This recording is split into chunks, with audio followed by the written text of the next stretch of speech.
ನಮಸ್ತೆ. 10ನೇ ತರಗತಿಯ ಎಲ್ಲ ಮಕ್ಕಳಿಗೂ ಫಿಸಿಕ್ಸ್ ತರಗತಿಗೆ ಸ್ವಾಗತ. ಕಳೆದ ತರಗತಿಯಲ್ಲಿ ನಾವು ವಕ್ರೀಭವನದ ನಿಯಮಗಳು ಹಾಗೂ ವಕ್ರೀಭವನ ಸ್ಥಿರಾಂಕ ಅಂದ್ರೆ ಏನು ಅಂತ ತಿಳ್ಕೊಂಡಿದ್ದೆವು ಅಲ್ವಾ. ವಕ್ರೀಭವನ ಸ್ಥಿರಾಂಕ n = c/v ಎಂಬುದನ್ನು ಕೂಡ ನಾವು ತಿಳಿದುಕೊಂಡಿದ್ದೆವು. ಅದೇ ರೀತಿ ಆ ಗಣಿತ ಸೂತ್ರವನ್ನು ಉಪಯೋಗಿಸಿಕೊಂಡು ಕೆಲವೊಂದು ಗಣಿತ ಸಮಸ್ಯೆಗಳನ್ನು ಕೂಡ ನಿರ್ಧರಿಸಿದ್ದೇವೆ ಅಲ್ವಾ. ಒಂದೆರಡು ಪ್ರಶ್ನೆಗಳನ್ನು ನೀಡಿದ್ದೆ, ಅದರ ಉತ್ತರಗಳನ್ನು ಮಾಡಿದ್ದೀರಾ? ನಿಮ್ಮ ಉತ್ತರಗಳು ಸರಿಯೋ ಎಂದು ನೋಡಿಕೊಳ್ಳಿ. ಮೊದಲನೆಯದ್ದು ಏನಾಗಿತ್ತು ಪ್ರಶ್ನೆ ಗಮನಿಸಿ. ಹೌದು, ಕೆಲವು ಪದಾರ್ಥಗಳ ರಿಫ್ರಾಕ್ಟಿವ್ ಇಂಡೆಕ್ಸ್ ಅಥವಾ ವಕ್ರೀಭವನ ಸ್ಥಿರಾಂಕಗಳನ್ನು ನೀಡಿದ್ದಾರೆ. ಅವುಗಳಲ್ಲಿ ಯಾವ ಮಾಧ್ಯಮದಲ್ಲಿ ಬೆಳಕು ಅತಿ ಹೆಚ್ಚು ವೇಗದಲ್ಲಿ ಸಂಚರಿಸುತ್ತದೆ ಎಂಬುದಾಗಿದೆ ಪ್ರಶ್ನೆ. ನಾವು ಕಳೆದ ಕ್ಲಾಸಿನಲ್ಲಿ ತಿಳಿದುಕೊಂಡ ಹಾಗೆ ರಿಫ್ರಾಕ್ಟಿವ್ ಇಂಡೆಕ್ಸ್ ಅಥವಾ ವಕ್ರೀಭವನ ಸ್ಥಿರಾಂಕ n = c/v. ಅದರಲ್ಲಿ c ಎಂಬುದು ಒಂದು ಸ್ಥಿರ, ವಾಯುವಿನಲ್ಲಿರುವಂತಹ ಬೆಳಕಿನ ವೇಗ. ಅದು ಯಾವತ್ತು 3 × 10⁸ ಮೀಟರ್/ಸೆಕೆಂಡ್ ಅಂತ ನಮಗೆ ಗೊತ್ತಿದೆ. ಹಾಗಿದ್ರೆ c/v ಅದರಲ್ಲಿ v ಹೆಚ್ಚಾದಂತೆ ರಿಫ್ರಾಕ್ಟಿವ್ ಇಂಡೆಕ್ಸ್ n ಏನಾಗಬಹುದು? ಕಡಿಮೆ ಆಗ್ಬಹುದು ಅಲ್ವಾ. ಅದೇ ರೀತಿ v ಕಡಿಮೆ ಆದಂತೆ ರಿಫ್ರಾಕ್ಟಿವ್ ಇಂಡೆಕ್ಸ್ ಹೆಚ್ಚಾಗಬಹುದು. ಅಂದ್ರೆ ಅವುಗಳು ವಿಲೋಮಾನುಪಾತಿಕವಾಗಿದೆ. ರಿಫ್ರಾಕ್ಟಿವ್ ಇಂಡೆಕ್ಸ್ ಹೆಚ್ಚಾದಾಗ ಬೆಳಕಿನ ವೇಗ ಕಡಿಮೆ ಆಗ್ತದೆ, ಬೆಳಕಿನ ವೇಗ ಹೆಚ್ಚಾದಾಗ ರಿಫ್ರಾಕ್ಟಿವ್ ಇಂಡೆಕ್ಸ್ ಕಡಿಮೆ ಆಗ್ತದೆ. ಹಾಗಿದ್ರೆ ನಮ್ಮ ಈ ಪ್ರಶ್ನೆಯ ಉತ್ತರ ಬಹಳ ಸ್ಪಷ್ಟವಾಗಿ ಹೇಳ್ಬೋದಲ್ಲ ನಿಮಗೆ. ಬೆಳಕಿನ ವೇಗ ಅತಿ ಹೆಚ್ಚು ಇರಬೇಕಿದ್ರೆ ರಿಫ್ರಾಕ್ಟಿವ್ ಇಂಡೆಕ್ಸ್ ಏನಾಗಿರ್ಬೇಕು? ಅತ್ಯಂತ ಕಡಿಮೆ ಆಗಿರ್ಬೇಕು. ಈ ಕೊಟ್ಟಂತಹ ಪದಾರ್ಥಗಳಲ್ಲಿ ಯಾವುದರ ರಿಫ್ರಾಕ್ಟಿವ್ ಇಂಡೆಕ್ಸ್ ಅತ್ಯಂತ ಕಡಿಮೆ ಆಗಿದೆ ನೋಡಿ? ಹೌದು, ನೀರಿನ ರಿಫ್ರಾಕ್ಟಿವ್ ಇಂಡೆಕ್ಸ್ ಅಲ್ವಾ. ಈ ಕೊಟ್ಟಂತಹ ಪದಾರ್ಥಗಳಲ್ಲಿ ನೀರಿನ ಮೂಲಕ ಬೆಳಕು ಅತಿ ಹೆಚ್ಚು ವೇಗದಲ್ಲಿ ಸಂಚರಿಸುತ್ತದೆ. ಸ್ಪಷ್ಟ ಆಯ್ತಾ? ಸರಿ, ಹಾಗಿದ್ರೆ ನಾವು ಎರಡನೇ ಪ್ರಶ್ನೆಗೆ ಹೋಗೋಣ. ಏನ್ ಕೊಟ್ಟಿದ್ದಾರೆ ಅಲ್ಲಿ? 2 ಚಿತ್ರಗಳನ್ನು ಕೊಟ್ಟಿದ್ದಾರೆ ನೋಡಿ. ಆ 2 ಚಿತ್ರಗಳಲ್ಲಿ ಬೆಳಕು ವಾಯುವಿನಿಂದ 2 ವಿಭಿನ್ನ ಮಾಧ್ಯಮಗಳಿಗೆ ಹಾದು ಹೋಗ್ತದೆ. ಆಗ ಅಲ್ಲಿ ಉಂಟಾದಂತಹ ವಕ್ರೀಭವನವನ್ನು ತೋರಿಸಿದ್ದಾರೆ. 2 ಸಂದರ್ಭಗಳಲ್ಲಿ ಪತನ ಕೋನ ಸಮಾನವಾಗಿದೆ. ಎಷ್ಟು? 40 ಡಿಗ್ರಿ. ಆದ್ರೆ ವಕ್ರೀಭವನ ಕೋನ ಸಮಾನ ಆಗಿದೆಯಾ? ಅಲ್ಲ. ಒಂದರಲ್ಲಿ 20 ಡಿಗ್ರಿ, ಮತ್ತೊಂದರಲ್ಲಿ 30 ಡಿಗ್ರಿ. ನಾವು ತಿಳಿದುಕೊಂಡ ಪ್ರಕಾರ ಬೆಳಕು ಕಡಿಮೆ ದ್ಯುತಿ ಸಾಂದ್ರತೆ ಇರುವಂತಹ ಮಾಧ್ಯಮದಿಂದ ಹೆಚ್ಚು ದ್ಯುತಿ ಸಾಂದ್ರತೆ ಇರುವಂತಹ ಮಾಧ್ಯಮಕ್ಕೆ ಹಾದು ಹೋಗುವಾಗ ಆ ದ್ಯುತಿ ಸಾಂದ್ರತೆಯ ವ್ಯತ್ಯಾಸದಿಂದಾಗಿ ಬೆಳಕಿನ ವೇಗ ಕಡಿಮೆಯಾಗುವುದು. ಬೆಳಕಿನ ವೇಗ ಕಡಿಮೆಯಾದಾಗ ಅದು ಲಂಬದ ಸಮೀಪಕ್ಕೆ ಬಾಗುವುದು ಅಂತ ತಿಳ್ಕೊಂಡಿದ್ದೇವೆ. ಆಗ ಬೆಳಕಿನ ವೇಗ ಮತ್ತಷ್ಟು ಕಡಿಮೆಯಾದಾಗ ಅದು ಮತ್ತಷ್ಟು ಲಂಬದ ಸಮೀಪಕ್ಕೆ ಬರುವುದು. ಹಾಗಿದ್ರೆ ಈ ಕೊಟ್ಟಂತಹ ಈ 2 ಚಿತ್ರಗಳಲ್ಲಿ ಮೊದಲನೆಯ ಚಿತ್ರದಲ್ಲಿ ಅಂದ್ರೆ ಮಾಧ್ಯಮ 1ರಲ್ಲಿ ವಕ್ರೀಭವನ ಕಿರಣ ಲಂಬದ ಸಮೀಪಕ್ಕೆ ಹೆಚ್ಚು ಬಾಗಿದೆ ಅಲ್ವಾ. ಹಾಗಿದ್ರೆ ಆ ಚಿತ್ರದಲ್ಲಿ ಬೆಳಕಿನ ವೇಗ ಕಡಿಮೆಯಾಗಿದೆ. ಬೆಳಕಿನ ವೇಗ ಕಡಿಮೆ ಆದ್ರೆ ದ್ಯುತಿ ಸಾಂದ್ರತೆ ಹೆಚ್ಚು, ದ್ಯುತಿ ಸಾಂದ್ರತೆ ಮತ್ತು ವಕ್ರೀಭವನ ಸ್ಥಿರಾಂಕ ಹೆಚ್ಚು ಅಲ್ವಾ. ಕೊಟ್ಟಂತಹ ಪ್ರಶ್ನೆಯಲ್ಲಿ ಎ ಎಂಬುದು ಯಾವ ಮಾಧ್ಯಮದ ದ್ಯುತಿ ಸಾಂದ್ರತೆ ಹೆಚ್ಚು ಅಂತ ಸ್ಪಷ್ಟವಾಗಿ ನಿಮಗೆ ಹೇಳ್ಬೋದು. 1ನೆಯ ಚಿತ್ರ ಅಲ್ವಾ. ಯಾಕೆ? ಅಲ್ಲಿ ವಕ್ರೀಭವನ ಕಿರಣ ಲಂಬದ ಸಮೀಪಕ್ಕೆ ಹೆಚ್ಚು ಬಾಗಿದೆ. ಅದರಲ್ಲಿ 2ನೆಯ ಪ್ರಶ್ನೆ ಬಿ ಎಂಬ ಪ್ರಶ್ನೆ ಏನು? ರಿಫ್ರಾಕ್ಟಿವ್ ಇಂಡೆಕ್ಸ್ ಅಧಿಕವಾಗಿರುವ ಮಾಧ್ಯಮ ಯಾವುದು ಅಂತ. ನಾವು ಈಗಾಗಲೇ ತಿಳಿದುಕೊಂಡ ಹಾಗೆ ರಿಫ್ರಾಕ್ಟಿವ್ ಇಂಡೆಕ್ಸ್ ಹೆಚ್ಚಾದಾಗ ದ್ಯುತಿ ಸಾಂದ್ರತೆ ಹೆಚ್ಚಾಗ್ತದೆ. ಆದ ಕಾರಣ ಬಿ ಎಂಬ ಪ್ರಶ್ನೆಯ ಉತ್ತರ ಮಾಧ್ಯಮ 1ರ ರಿಫ್ರಾಕ್ಟಿವ್ ಇಂಡೆಕ್ಸ್ ಅಧಿಕವಾಗಿದೆ. ಅಂದ್ರೆ ಈ 2 ಪ್ರಶ್ನೆಗಳ ಉತ್ತರವನ್ನು ಬರೆದಾಗ ನಮಗೆ ಸ್ಪಷ್ಟವಾದಂತಹ ಒಂದು ವಿಚಾರ, ಯಾವುದೇ ಒಂದು ಮಾಧ್ಯಮದ ದ್ಯುತಿ ಸಾಂದ್ರತೆ ಹೆಚ್ಚಾದಂತೆ ಅದರ ವಕ್ರೀಭವನ ಸ್ಥಿರಾಂಕವು ಹೆಚ್ಚುವುದು. ಆದ್ರೆ ವಕ್ರೀಭವನ ಸ್ಥಿರಾಂಕ ಹೆಚ್ಚಾದಂತೆ ಬೆಳಕಿನ ವೇಗ ಕಡಿಮೆಯಾಗುವುದು ಅಲ್ವಾ? ಸರಿ, ಹಾಗಿದ್ರೆ ನಾವು ಮುಂದಿನ ಪ್ರಶ್ನೆಯನ್ನು ನೋಡೋಣ. ನೋಡಿ, ಒಂದು ಪಟ್ಟಿಯನ್ನು ನೀಡಿದ್ದಾರೆ. ಆ ಪಟ್ಟಿಯಲ್ಲಿ ಕೆಲವು ಪದಾರ್ಥಗಳ ನಿರಪೇಕ್ಷ ವಕ್ರೀಭವನ ಸ್ಥಿರಾಂಕವನ್ನು ನೀಡಿದ್ದಾರೆ. ನಂತರ ಕೆಳಗೆ ಅಲ್ಲಿ 4 ಪ್ರಶ್ನೆಗಳಿವೆ. ಮೊದಲು ಎ ಎಂಬ ಪ್ರಶ್ನೆಯನ್ನು ಗಮನಿಸಿ.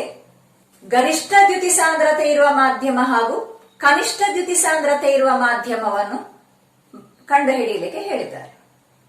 ನಾವೀಗಾಗಲೇ ತಿಳಿದುಕೊಂಡ ಹಾಗೆ ವಕ್ರೀಭವನ ಸ್ಥಿರಾಂಕ ಹೆಚ್ಚಿದಂತೆ ದ್ಯುತಿ ಸಾಂದ್ರತೆಯು ಹೆಚ್ಚುವುದು. ಹಾಗಿದ್ರೆ ಈ ಕೊಟ್ಟಂತ ಪದಾರ್ಥಗಳಲ್ಲಿ ಗರಿಷ್ಠ ಅಂದ್ರೆ ಅತ್ಯಂತ ಹೆಚ್ಚು ದ್ಯುತಿ ಸಾಂದ್ರತೆ ಇರುವುದು ಯಾವುದು? ಹೌದು, ವಜ್ರ. 2.42 ಅಂತ ನೀಡಿದ್ದಾರೆ ಅಲ್ವಾ? ಅದೇ ರೀತಿ ಕನಿಷ್ಠ ದ್ಯುತಿ ಸಾಂದ್ರತೆ ಇರುವ ಮಾಧ್ಯಮ ಯಾವುದು? ಅದು ಕೂಡ ಬಹಳ ಸ್ಪಷ್ಟ, ವಾಯು. 1.0003 ಅಲ್ವಾ? ಸರಿ, ಇನ್ನು ಎರಡನೇ ಬಿ ಎಂಬ ಪ್ರಶ್ನೆ. ವಾಯುವಿನ ಮೂಲಕ ಬೆಳಕಿನ ವೇಗವನ್ನು ನೀಡಿದ್ದಾರೆ 3 × 10⁸ ಸೀಮೆ ಎಣ್ಣೆಯ ಮೂಲಕ ಇರುವಂತಹ ಬೆಳಕಿನ ವೇಗವನ್ನು ಕಂಡುಹಿಡಿಯಲಿಕ್ಕೆ ಹೇಳಿದ್ದಾರೆ. ನಮ್ಮ ಪಟ್ಟಿಯಲ್ಲಿ ಸೀಮೆ ಎಣ್ಣೆಯ ವಕ್ರೀಭವನ ಸ್ಥಿರಾಂಕವನ್ನು ನೀಡಿದ್ದಾರೆ 1.44 ಅಲ್ವಾ? ಹಾಗಿದ್ರೆ ನಮಗೆ ಸೀಮೆ ಎಣ್ಣೆಯ ಮೂಲಕ ಇರುವಂತಹ ಬೆಳಕಿನ ವೇಗವನ್ನು ಕಂಡುಹಿಡಿಬಹುದಲ್ವಾ? ನಾವು ಕಳೆದ ತರಗತಿಯಲ್ಲಿ ಈ ರೀತಿಯ ಪ್ರಶ್ನೆಗಳನ್ನು ಮಾಡಿದ್ದೇವೆ. ಸರಿ, ಹೇಗೆ ಮಾಡೋಣ? ಹೌದು, ವಾಯುವಿನಲ್ಲಿ ಬೆಳಕಿನ ವೇಗ c = 3 × 10⁸ ವಕ್ರೀಭವನ ಸ್ಥಿರಾಂಕ n = 1.44.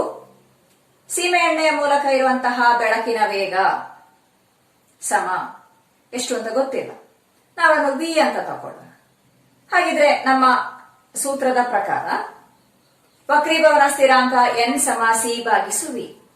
ಕೊಟ್ಟಿರುವಂತಹ ಮಾಹಿತಿಗಳನ್ನು ಇದರಲ್ಲಿ ಆದೇಶಿಸಿದಾಗ ಏನ್ ಸಿಕ್ಕಿತು ನೋಡಿ. 1.44 = 3 × 10⁸ ಭಾಗಿಸು v ಅಂತ ಸಿಕ್ಕಿತು. ಇನ್ನು ನಾವು ಕ್ರಾಸ್ ಮಲ್ಟಿಪ್ಲೈ ಮಾಡೋಣ. ಆಗ 1.44 ಗುಣಿಸು v ಸಮ 3 × 10⁸ ಅಂತ ಸಿಕ್ಕಿತು. ನಮ್ಗೆ ಏನ್ ಕಂಡು ಹಿಡಿಬೇಕಾದ್ದು? ವಿ ಅನ್ನು. ವಿಯ ಜೊತೆಗೆ ನಾವು 1.44 ಅನ್ನು ಗುಣಿಸಿದ್ದೇವೆ. ಅದನ್ನು ನಾವು ಬಲಬದಿಗೆ ತಕೊಂಡು ಹೋದಾಗ ಏನಾಯ್ತು? ವಿ ಸಮ 3 × 10⁸ ಭಾಗಿಸು 1.44 ಅಂತ ಲಭಿಸಿತು. 3/1.44 ಮಾಡೋಣ. ಎಷ್ಟು ಲಭಿಸಿತು? ಹೌದು, 2.08. ಬಳಿಕ 10⁸ ಎಂಬುದು ಅಂಶದಲ್ಲಿದೆ. ಆಗ ನಮ್ಮ ಉತ್ತರ 2.08 ಗುಣಿಸು 10⁸ m/s ಅಲ್ವಾ? ಮುಂದಿನ ಪ್ರಶ್ನೆ. ವಾಯುವಿನಿಂದ ವಜ್ರಕ್ಕೆ ಓರೆಯಾಗಿ ಬೆಳಕು ಪತನಗೊಳ್ಳುವಾಗ ವಕ್ರೀಭವನ ಕಿರಣ ಲಂಬದ ಸಮೀಪಕ್ಕೆ ಬರುವುದೇ ದೂರಕ್ಕೆ ಸರಿಯುವುದೇ ಅಂತ ಇದೆ. ವಾಯು ಎಂಬುದು ದ್ಯುತಿ ಸಾಂದ್ರತೆ ಕಡಿಮೆ ಇರುವ ಮಾಧ್ಯಮ, ವಜ್ರ ಎಂಬುದು ದ್ಯುತಿ ಸಾಂದ್ರತೆ ಹೆಚ್ಚು ಇರುವಂತಹ ಮಾಧ್ಯಮ. ಆಗ ಯಾವುದೇ ಸಂಶಯ ಇಲ್ಲ, ಕಡಿಮೆ ದ್ಯುತಿ ಸಾಂದ್ರತೆಯಿಂದ ಹೆಚ್ಚು ದ್ಯುತಿ ಸಾಂದ್ರತೆ ಇರುವ ಮಾಧ್ಯಮಕ್ಕೆ ಬೆಳಕು ಹಾದು ಹೋಗುವಾಗ ಲಂಬದ ಸಮೀಪಕ್ಕೆ ಬರುವುದು. ಪ್ರಶ್ನೆಯನ್ನು ಗಮನಿಸಿ. ವಜ್ರದ ವಕ್ರೀಭವನ ಸ್ಥಿರಾಂಕ 2.42 ಆಗಿದೆ. ಇದರಿಂದ ನೀವು ಏನು ಅರ್ಥೈಸುವಿರಿ? ಏನು ತಿಳಿದುಕೊಳ್ತೀರಿ? ರಿಫ್ರಾಕ್ಟಿವ್ ಇಂಡೆಕ್ಸ್ ವಕ್ರೀಭವನ ಸ್ಥಿರಾಂಕ n = c/v ಅಂತ ನಾವು ತಿಳ್ಕೊಂಡಿದ್ದೇವೆ ಅಲ್ವಾ? ಅಂದ್ರೆ ವಾಯುವಿನಲ್ಲಿರುವ ಬೆಳಕಿನ ವೇಗ ಹಾಗೂ ವಜ್ರದ ಮೂಲಕ ಇರುವಂತಹ ಬೆಳಕಿನ ವೇಗಗಳೊಳಗಿನ ನಿಷ್ಪತ್ತಿಯು 2.42. ಇನ್ನಷ್ಟು ಸ್ಪಷ್ಟಪಡಿಸುವುದಾದ್ರೆ ವಜ್ರದ ಮೂಲಕ ಇರುವ ಬೆಳಕಿನ ವೇಗಕ್ಕಿಂತ ವಾಯುವಿನ ಮೂಲಕ ಇರುವ ಬೆಳಕಿನ ವೇಗವು 2.42 ಪಾಲು ಹೆಚ್ಚಾಗಿದೆ ಅಂತ ಹೇಳಿ ಅಲ್ವಾ? ಅದರ ಜೊತೆಗೆ ಇನ್ನೊಂದು ಪ್ರಶ್ನೆ ಕೊಟ್ಟಿದ್ದಾರೆ, ಏನು ನೋಡಿ. ವಜ್ರದ ಮೂಲಕ ಇರುವ ಬೆಳಕಿನ ವೇಗವನ್ನು ಕಂಡುಹಿಡಿಯಿರಿ. ಸೀಮೆ ಎಣ್ಣೆಯ ಮೂಲಕ ಇರುವ ಬೆಳಕಿನ ವೇಗ ನಾವು ಮಾಡಿದ್ದೇವೆ. ಅದೇ ರೀತಿ ನೋಡಿ ಉತ್ತರವನ್ನು ನೋಡಿ, ನಿಮ್ಮ ಉತ್ತರ ಸರಿ ಅಲ್ವಾ? ಆಗ ನಮಗೆ ಉತ್ತರ 1.24 ಗುಣಿಸು 10⁸ ಮೀಟರ್ ಪರ್ ಸೆಕೆಂಡ್ ಅಂತ ಲಭಿಸಿತು ಅಲ್ವಾ? ಹಾಗಿದ್ರೆ ವಕ್ರೀಭವನ ಸ್ಥಿರಾಂಕ ಹಾಗೂ ಬೆಳಕಿನ ವೇಗಗಳೊಳಗಿನ ಸಂಬಂಧವು ಬಹಳ ಸ್ಪಷ್ಟವಾಗಿ ತಿಳಿದುಕೊಂಡೆವು. ಇನ್ನೊಂದು ಪ್ರಶ್ನೆಯನ್ನು ನೀಡ್ಲಾ? ಮಾಡ್ತೀರಲ್ಲ? ಸರಿ, ಪ್ರಶ್ನೆಯನ್ನು ಗಮನಿಸಿ ನೋಡಿ. ಗಾಜು ಮತ್ತು ನೀರಿನ ವಕ್ರೀಭವನ ಸ್ಥಿರಾಂಕಗಳನ್ನು ನೀಡಿದ್ದಾರೆ. ಗಾಜಿನದ್ದು 3/2, ನೀರಿನದ್ದು 4/3. ಅದೇ ರೀತಿ ನೀರಿನ ಮೂಲಕ ಇರುವಂತಹ ಬೆಳಕಿನ ವೇಗವನ್ನು ಕೊಟ್ಟಿದ್ದಾರೆ. ಎಷ್ಟು? 2.25 ಗುಣಿಸು 10⁸ ಮೀಟರ್ ಪರ್ ಸೆಕೆಂಡ್. ಅದರಲ್ಲಿ ಎ ಎಂಬ ಪ್ರಶ್ನೆ, ನಿರ್ವಾತದ ಮೂಲಕ ಬೆಳಕಿನ ವೇಗ ಎಷ್ಟು ಎಂದು ಕಂಡುಹಿಡಿಯಿರಿ. ನಾವು ಈಗ ಮಾಡಿದಂತಹ ಅದೇ ರೀತಿ ಮಾಡ್ತೀರಲ್ಲ? ಮಾಡಿ. ನಿಮ್ಮ ಉತ್ತರ ಸರಿಯೋ ಅಂತ ನೋಡಿಕೊಳ್ಳಿ. ನಾನು ನಿಮಗಾಗಿ ಇಲ್ಲಿ ಮಾಡ್ತಾ ಇದ್ದೇನೆ. ನೀರಿನ ಮೂಲಕ ಬೆಳಕಿನ ವೇಗ v ಸಮ 2.25 ಗುಣಿಸು 10⁸ ಮೀಟರ್ ಪರ್ ಸೆಕೆಂಡ್. ನೀರಿನ ವಕ್ರೀಭವನ ಸ್ಥಿರಾಂಕ n ಸಮ 4/3. ನಿರ್ವಾತದ ಮೂಲಕ ಬೆಳಕಿನ ವೇಗ ಸಮ c ಅಂತ ಇರಲಿ. ಹಾಗಿದ್ರೆ ವಕ್ರೀಭವನ ಸ್ಥಿರಾಂಕ n ಸಮ c/v. ಅದರಲ್ಲಿ ಬೆಲೆಗಳನ್ನು ಆದೇಶಿಸಿದಾಗ n ಎಷ್ಟು? 4/3 ಸಮ c/2.25 ಗುಣಿಸು 10⁸ ಮೀಟರ್ ಪರ್ ಸೆಕೆಂಡ್. ಇಲ್ಲಿಯೂ ನಾವು ಕ್ರಾಸ್ ಮಲ್ಟಿಪ್ಲಿಕೇಶನ್ ಮಾಡೋಣ. 3 ಗುಣಿಸು c ಸಮ 4 ಗುಣಿಸು 2.25 ಗುಣಿಸು 10⁸ ಮೀಟರ್ ಪರ್ ಸೆಕೆಂಡ್. ಇಲ್ಲಿ ನಮಗೆ ಸಿ ಅನ್ನು ಕಂಡು ಹಿಡಿಬೇಕಾದದ್ದು. ಆದ ಕಾರಣ ಇಲ್ಲಿ ಸಿ ಯ ಜೊತೆಗೆ ಗುಣಿಸಿರುವಂತಹ 3 ನಾವು ಆ ಬದಿಗೆ ತಕೊಂಡು ಹೋದಾಗ ಏನ್ ಸಿಕ್ಕಿತು? ಸಿ ಸಮ 4 ಗುಣಿಸು 2.25 ಗುಣಿಸು 10⁸ ಮೀಟರ್ ಪರ್ ಸೆಕೆಂಡ್ ಭಾಗಿಸು 3 ಅಂತ ಸಿಕ್ಕಿತು.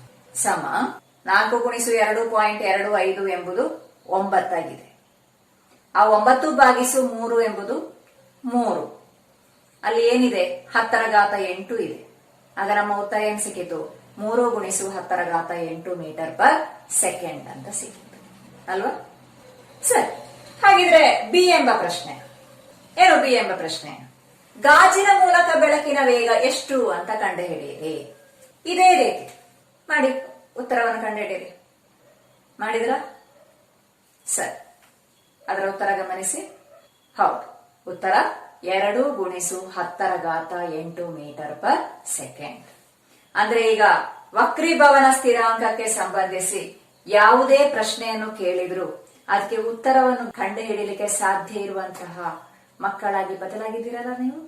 ಹಾಗಿದ್ರೆ ನಾವು ಮುಂದಿನ ಭಾಗವನ್ನು ನೋಡೋಣ. ಕೆಲವು ಚಟುವಟಿಕೆಗಳನ್ನು ನೀಡಿದ್ದಾರೆ ನಿಮ್ಮ ಟೆಕ್ಸ್ಟ್ ಬುಕ್ಕಿನಲ್ಲಿ. ಮೊದಲನೆಯದು, ಒಂದು ಗಾಜಿನ ಪಾತ್ರೆಯಲ್ಲಿ ನೀರನ್ನು ತೆಗೆದುಕೊಂಡು ಅದರಲ್ಲಿ ಪೆನ್ಸಿಲ್ ಅನ್ನು ಇರಿಸಿದಾಗ ಯಾವ ರೀತಿ ಕಾಣಿಸ್ತದೆ ಎಂಬುದು ಸರಳವಾದಂತಹ ಒಂದು ಚಟುವಟಿಕೆ. ನೋಡಿ, ಆ ಚಟುವಟಿಕೆಯನ್ನು ಮಾಡ್ತೇನೆ, ಗಮನಿಸಿ. ಈಗ ನೋಡಿ, ಈ ಗ್ಲಾಸಿನಲ್ಲಿ ನಾನು 3/4 ಭಾಗದಷ್ಟು ನೀರು ತೆಗೆದುಕೊಂಡಿದ್ದೇನೆ. ಅದರಲ್ಲಿ ನಾನೊಂದು ಪೆನ್ಸಿಲ್ ಅನ್ನು ಇರಿಸ್ತೇನೆ. ಇನ್ನು ಈ ನೀರಿನ ಮಟ್ಟದಲ್ಲಿ ಒಮ್ಮೆ ಗಮನಿಸಿ ಅಂತೆ. ಈ ವಾಯು ಮತ್ತು ನೀರಿನ ಈ ಬೇರ್ಪಡುವಂತಹ ಈ ತಲದಲ್ಲಿ ಪೆನ್ಸಿಲ್ ತುಂಡಾದ ಹಾಗೆ ಕಾಣಿಸ್ತಿದೆ ಅಲ್ಲ? ಹೌದು, ನೋಡಿದ್ರಲ್ಲ, ವಾಯು ಮತ್ತು ನೀರು ಬೇರ್ಪಡುವಂತಹ ಆ ತಲದಲ್ಲಿ ಪೆನ್ಸಿಲ್ ತುಂಡಾದ ರೀತಿಯಲ್ಲಿ ಕಾಣಿಸ್ತಾ ಇದೆಯಲ್ಲ. ಪೆನ್ಸಿಲ್ ಒಂದು ಭಾಗ ಇನ್ನೊಂದು ಬದಿಯಲ್ಲಿ ಇದ್ದ ಹಾಗೆ ಕಾಣಿಸ್ತಾ ಇದೆಯಲ್ಲ. ಯಾಕೆ ಹಾಗೆ? ನಿಜವಾಗಿ ಪೆನ್ಸಿಲ್ ತುಂಡಾಗಿದೆಯಾ? ಇಲ್ಲ, ನಾವು ಸರಿದ ಪೆನ್ಸಿಲ್ ಅನ್ನು ನೀರಿನಲ್ಲಿ ಮುಳುಗಿಸಿದ್ದು ಮಾತ್ರ. ನಮಗೆ ನೋಡುವಾಗ ಪೆನ್ಸಿಲ್ ತುಂಡಾದ ಹಾಗೆ ಕಾಣಿಸ್ತದೆ, ಅಥವಾ ಪೆನ್ಸಿಲ್ ನ ಒಂದು ಭಾಗ ಒಂದು ಬದಿಗೆ ಸರಿದ ಹಾಗೆ ತೋರಿಸ್ತದೆ. ಏನು ಕಾರಣ? ಹೌದು, ಯಾವುದೇ ಒಂದು ವಸ್ತು ನಮಗೆ ಕಾಣಿಸಬೇಕಿದ್ರೆ ಆ ವಸ್ತುವಿನಿಂದ ಪ್ರತಿಫಲಿಸಿ ಬರುವಂತಹ ಬೆಳಕು ನಮ್ಮ ಕಣ್ಣಿಗೆ ತಲುಪಬೇಕು. ನೀರಿನಲ್ಲಿ ಮುಳುಗಿಸಿದಂತಹ ಪೆನ್ಸಿಲ್ ಅನ್ನು ನಾವು ನೋಡುವಾಗ ಪೆನ್ಸಿಲ್ನ ಮೇಲಿನ ಭಾಗ, ವಾಯುವಿನಲ್ಲಿರುವಂತಹ ಪೆನ್ಸಿಲಿನ ಭಾಗದಿಂದ ಪ್ರತಿಫಲಿಸಿ ಬರುವ ಬೆಳಕು ನೇರವಾಗಿ ಸರಳ ರೇಖೆಯಲ್ಲಿ ಸಂಚರಿಸಿ ನಮ್ಮ ಕಣ್ಣಿಗೆ ತಲುಪ್ತದೆ. ಆ ಬೆಳಕಿನ ಕಿರಣದ ದಿಶೆಯಲ್ಲಿ ಯಾವುದೇ ಬದಲಾವಣೆ ಇಲ್ಲ ಅಲ್ವಾ? ಆದ್ರೆ ಕೆಳಗಿನ ಭಾಗ, ನೀರಿನಲ್ಲಿರುವಂತಹ ಪೆನ್ಸಿಲಿನ ಭಾಗ, ಅದರಿಂದ ಬರುವಂತಹ ಬೆಳಕಿನ ಕಿರಣ ನೀರಿನಿಂದ ವಾಯುವಿಗೆ ಬಂದು ಬಳಿಕ ನಮ್ಮ ಕಣ್ಣಿಗೆ ತಲುಪುವಂಥದ್ದು. ಆಗ ಪ್ರತಿಫಲಿಸಿ ಬರುವ ಬೆಳಕಿನ ಕಿರಣ ನೀರಿನಿಂದ ವಾಯುವಿಗೆ ಪ್ರವೇಶಿಸುವಾಗ ನಾವೀಗಾಗಲೇ ತಿಳಿದುಕೊಂಡ ಹಾಗೆ ಅಲ್ಲಿ ಒಂದು ವಕ್ರೀಭವನ ಉಂಟಾಗ್ತದೆ. ಬೆಳಕು ಲಂಬದಿಂದ ದೂರಕ್ಕೆ ಸರಿಯುತ್ತದೆ. ಹಾಗೆ ಸರಿದಂತಹ ಕಿರಣ ಇದೆ ನಮ್ಮ ಕಣ್ಣಿಗೆ ತಲುಪುವಂಥದ್ದು. ಆದ ಕಾರಣ ಅದರ ಸ್ಥಾನದಲ್ಲಿ ಸಣ್ಣ ಒಂದು ಬದಲಾವಣೆ ನಮಗೆ ಕಂಡು ಬರುತ್ತದೆ. ನಿಜವಾದ ಪೆನ್ಸಿಲ್ನ ಸ್ಥಾನದಿಂದ ಸಣ್ಣ ಒಂದು ಬದಲಾವಣೆ ಕಂಡು ಬರುವುದರಿಂದಾಗಿ ನಮಗೆ ಆ ಪೆನ್ಸಿಲ್ ತುಂಡಾಗಿ ಒಂದು ಭಾಗ ಈಚೆ ಬದಿಯಲ್ಲಿ ಇನ್ನೊಂದು ಬದಿಯಲ್ಲಿ ಇದ್ದ ಹಾಗೆ ಗೋಚರಿಸ್ತದೆ ಅಲ್ವಾ? ಅದಕ್ಕೆ ಕಾರಣ ಆ ನೀರಿನಲ್ಲಿ ಉಂಟಾದಂತಹ ವಕ್ರೀಭವನ ಆಗಿದೆ. ಹಾಗಿದ್ರೆ ನಾವು ನೀರಿನ ಬದಲು ಬೇರೊಂದು ದ್ರವವನ್ನು ಉಪಯೋಗಿಸಿದ್ರೆ ವಕ್ರೀಭವನ ಸ್ಥಿರಾಂಕ ವ್ಯತ್ಯಾಸ ಇರುವಂತಹ ಇತರ ಮಾಧ್ಯಮಗಳಲ್ಲಿ ಈ ಪ್ರಯೋಗವನ್ನು ಮಾಡಿದರೆ ಹೇಗಿರಬಹುದು? ಸಣ್ಣ ವ್ಯತ್ಯಾಸ ಇರಬಹುದು. ನೋಡಿ, ನೀರು ಮತ್ತು ಸೀಮೆ ಎಣ್ಣೆಯಲ್ಲಿ ಇರಿಸಿದಾಗ ಯಾವ ರೀತಿ ಕಾಣಿಸ್ತದೆ ಎಂಬುದನ್ನು ಗಮನಿಸಿ. ಈ ಗ್ಲಾಸಿನಲ್ಲಿ ನೀರನ್ನು, ಈ ಗ್ಲಾಸಿನಲ್ಲಿ ಸೀಮೆ ಎಣ್ಣೆಯನ್ನು ತೆಗೆದುಕೊಂಡಿದ್ದೇನೆ. ಇದೆರಡರಲ್ಲಿಯೂ ಪೆನ್ಸಿಲ್ ಅನ್ನು ಇರಿಸಿದ್ದೇನೆ. ಅಲ್ಲಿ ಉಂಟಾದಂತಹ ವಕ್ರೀಭವನ ಅಥವಾ ಪೆನ್ಸಿಲ್ ತುಂಡಾದಂತೆ ತೋರುವುದಕ್ಕೆ ಸಣ್ಣ ಒಂದು ಬದಲಾವಣೆ ಇದೆಯಲ್ಲ. ಈ ಸರಳವಾದ ಪ್ರಯೋಗವನ್ನು ನಿಮಗೆ ಮನೆಯಲ್ಲಿ ಮಾಡಿ ನೋಡಬಹುದು. ನೋಡ್ತೀರಲ್ಲ? ಅದೇ ರೀತಿ ನೋಡಿ, ಇನ್ನೊಂದು ಚಟುವಟಿಕೆ ಗಮನಿಸಿ. ಇಲ್ಲಿ ನೋಡಿ, ಒಂದು ಪೇಪರ್ನಲ್ಲಿ ದಪ್ಪವಾದ ಒಂದು ಗೆರೆಯನ್ನು ರಚಿಸಿದ್ದೇನೆ. ಇನ್ನು ಇದರ ಮೇಲೆ ಒಂದು ಗಾಜಿನ ಚಪ್ಪಡಿ ಅಥವಾ ಗ್ಲಾಸ್ ಸ್ಲ್ಯಾಬ್ ಅನ್ನು ಇರಿಸಿದ್ದೇನೆ. ಇನ್ನು ಇದನ್ನು ನಾವು ಇದರ ಮೇಲಿನಿಂದ ನೋಡೋಣ. ಅದೇ ರೀತಿ ಕೆಳಭಾಗದಲ್ಲಿ ಗ್ಲಾಸ್ ಸ್ಲ್ಯಾಬಿನ ಮೂಲಕ ನೋಡೋಣ. ಏನಾದ್ರೂ ವ್ಯತ್ಯಾಸ ಕಾಣ್ತಿದೆ ಎಂಬುದನ್ನು ಗಮನಿಸೋಣ. ಈಗ ನೋಡಿ, ಈ ಗ್ಲಾಸ್ ಸ್ಲ್ಯಾಬಿನ ಮೂಲಕ ನೀವು ನೋಡುವಾಗಲೂ, ಈ ಭಾಗದ ಮೂಲಕ ನೋಡುವಾಗಲೂ ಸ್ಟ್ರೈಟ್ ಒಂದು ಗೆರೆಯ ರೀತಿಯಲ್ಲೇ ಕಾಣಿಸ್ತಾ ಇದೆ ಅಲ್ವಾ? ಮೇಲಿನಿಂದ ನೋಡಿ, ಮೇಲಿನಿಂದ ನೋಡುವಾಗಲೂ ಸ್ಟ್ರೈಟ್ ಒಂದು ಗೆರೆಯ ರೀತಿಯಲ್ಲಿದೆ ಅಲ್ವಾ? ಹಾಗಿದ್ರೆ ನಾವಿನ್ನು ಈ ಗ್ಲಾಸ್ ಸ್ಲ್ಯಾಬ್ ಅನ್ನು ಸ್ವಲ್ಪ ಓರೆಯಾಗಿ ಇರಿಸೋಣ. ನೋಡಿ, ಈಗ ಮೇಲಿನಿಂದ ನೋಡಿದಾಗ ಸ್ಟ್ರೈಟ್ ಗೆರೆಯಾಗೆ ಕಾಣಿಸ್ತಾ ಇದೆ. ಇನ್ನು ಈ ಬದಿಯ ಮೂಲಕ ಒಮ್ಮೆ ನೋಡಿ. ನೋಡಿ, ಗ್ಲಾಸ್ ಸ್ಲ್ಯಾಬಿನ ಮೂಲಕ ನೋಡಿದಾಗ ನೋಡಿ, ಆ ಗೆರೆಯ ದಿಕ್ಕು ಬದಲಾದ ಹಾಗೆ ಕಾಣಿಸ್ತಾ ಇದೆಯಲ್ಲ. ಪತನ ಕಿರಣ ಮತ್ತು ಹೊರಬರುವಂತಹ ಕಿರಣ ಎರಡು ದಿಕ್ಕಿನಲ್ಲಿ ವ್ಯತ್ಯಾಸ ಇರುವುದಾಗಿ ಕಾಣುವುದಿಲ್ವಾ? ಮೇಲಿನಿಂದ ನೋಡಿದಾಗ ನೇರವಾದ ಗೆರೆಯ ರೀತಿಯಲ್ಲಿ ಕಾಣಿಸ್ತಾ ಇದೆ. ಅದೇ ಸೈಡಿನಿಂದ ನೋಡುವಾಗ ಗೆರೆ ತುಂಡಾದ ರೀತಿಯಲ್ಲಿ ಕಾಣಿಸ್ತಾ ಇದೆ ಅಲ್ವಾ? ಗಮನಿಸಿದ್ರ? ಸರಿ. ಹಾಗಿದ್ರೆ ಇದಕ್ಕೂ ಕಾರಣ ವಕ್ರೀಭವನ ಆಗಿದೆ. ಹೀಗೆ ವಕ್ರೀಭವನಕ್ಕೆ ಸಂಬಂಧಿಸಿದ ಹಲವಾರು ಚಟುವಟಿಕೆಗಳನ್ನು ನಮಗೆ ಮಾಡಿ ನೋಡಬಹುದು. ಮೊದಲಿನ ತರಗತಿಯಲ್ಲಿ ನಾವು ಒಂದು ಗ್ಲಾಸಿನಲ್ಲಿ ನೀರನ್ನು ತೆಗೆದುಕೊಂಡು ಅದಕ್ಕೆ ಒಂದು ಕ್ಯಾಪ್ ಅನ್ನು ಹಾಕಿದೆವು. ಅದನ್ನು ಸ್ಪರ್ಶಿಸಲಿಕ್ಕೆ ನೋಡಿದಾಗ ಆಳದಲ್ಲಿ ವ್ಯತ್ಯಾಸ ಕಂಡದ್ದು ನಮಗೆ ನೆನಪಿದೆ ಅಲ್ವಾ? ಅದೇ ರೀತಿ ನೀವು ಸ್ವಿಮ್ಮಿಂಗ್ ಪೂಲ್ಗಳನ್ನು ನೋಡಿರಬಹುದು. ಸ್ವಿಮ್ಮಿಂಗ್ ಪೂಲ್ ಅನ್ನು ನಾವು ನೋಡುವಾಗ ಅದರ ಆಳ ಕಡಿಮೆಯಾದ ಹಾಗೆ ತೋರ್ತದೆ ಅಲ್ವಾ? ಅದೇ ರೀತಿ ಇನ್ನೊಂದು ಸರಳವಾದ ಪ್ರಯೋಗವನ್ನು ಗಮನಿಸಿ. ನಿಮಗೆಲ್ಲರಿಗೂ ತಿಳಿದಿರುವಂತದ್ದು, ಉಪ್ಪು ನೀರಿನಲ್ಲಿ ಹಾಕಿದಂತಹ ನೆಲ್ಲಿಕಾಯಿಯನ್ನು ನೋಡಿರಬಹುದು ಅಲ್ವಾ? ಅದು ಉಪ್ಪು ನೀರಿನಲ್ಲಿ ನೋಡಿದಾಗ ದೊಡ್ಡದಾಗಿ ಕಾಣಿಸ್ತದೆ. ಅದನ್ನು ಹೊರಗೆ ತೆಗೆದಾಗ ಚಿಕ್ಕದಾಗಿ ಕಾಣುವಂತಹ ಒಂದು ಅನುಭವ ನಿಮಗೆ ಇದ್ದಿರಬಹುದು ಅಲ್ವಾ? ನೋಡಿ, ಇಲ್ಲಿ ದೊಡ್ಡದಾಗಿ ಕಾಣುವಂತಹ ಈ ನೆಲ್ಲಿಕಾಯಿಯನ್ನು ನಾನು ಹೊರಗೆ ತೆಗಿತಾ ಇದ್ದೇನೆ. ನೋಡಿ, ಚಿಕ್ಕದಾಯ್ತಲ್ಲ. ಪುನಃ ನೀರಿಗೆ ಹಾಕಿದಾಗ ನೋಡಿ ದೊಡ್ಡದಾಗಿ ಕಾಣಿಸ್ತಾ ಇದೆ. ಇದಕ್ಕೂ ಕಾರಣ ವಕ್ರೀಭವನವೇ ಆಗಿದೆ ಅಲ್ವಾ? ನಿಮ್ಮ ಅನುಭವಕ್ಕೆ ಬಂದಂತಹ ವಿಚಾರಗಳು ಅಲ್ವಾ? ಇದೆಲ್ಲದಕ್ಕೂ ಕಾರಣ ಏನು? ಬೆಳಕಿನ ವಕ್ರೀಭವನ ಅಥವಾ ರಿಫ್ರಾಕ್ಷನ್ ಆಫ್ ಲೈಟ್ ಸ್ಪಷ್ಟ ಆಯ್ತಾ? ಅದೇ ರೀತಿ ಇಲ್ಲಿ ಒಂದು ಚಿತ್ರವನ್ನು ಗಮನಿಸಿ. ಇದೇ ರೀತಿಯ ಅನುಭವ ನಿಮಗೆ ಉಂಟಾಗಿರಬಹುದು. ಅಕ್ವೇರಿಯಂ, ಅದರ ತಳಭಾಗದಲ್ಲಿ ಹಲವು ವಸ್ತುಗಳನ್ನಿಟ್ಟು ಅಲಂಕರಿಸಿರ್ತಾರೆ. ನೀವು ಅದನ್ನೊಂದು ನಿರ್ದಿಷ್ಟ ಕೋನದಲ್ಲಿ ನೋಡಿದ್ರೆ ಈ ಕೆಳಗಿರುವಂತಹ ಅಲಂಕಾರಗಳು ನೀರಿನ ಮೇಲ್ಭಾಗದಲ್ಲಿಯೂ ಇದ್ದ ಹಾಗೆ ತೋರ್ತದೆ ಅಲ್ವಾ? ನಿಜವಾಗಿ ನೀರಿನ ಮೇಲ್ಭಾಗದಲ್ಲಿ ಇದೆಯಾ? ಇಲ್ಲ. ಅದಕ್ಕೇನು ಕಾರಣ? ಸರಿ, ಹಾಗಿದ್ರೆ ನಾವೊಂದು ಸರಳವಾದಂತಹ ಒಂದು ಪ್ರಯೋಗವನ್ನು ಮಾಡಿ ನೋಡೋಣ. ನೋಡಿ, ಒಂದು ಗಾಜಿನ ಬಾಕ್ಸಿನಲ್ಲಿ ಸುಮಾರು ಅರ್ಧದಷ್ಟು ನೀರನ್ನು ತೆಗೆದುಕೊಂಡಿದ್ದೇನೆ. ಈ ನೀರಿಗೆ 2 ಬಿಂದು ಡೆಟ್ಟಾಲ್ ಅನ್ನು ಸೇರಿಸ್ತೇನೆ.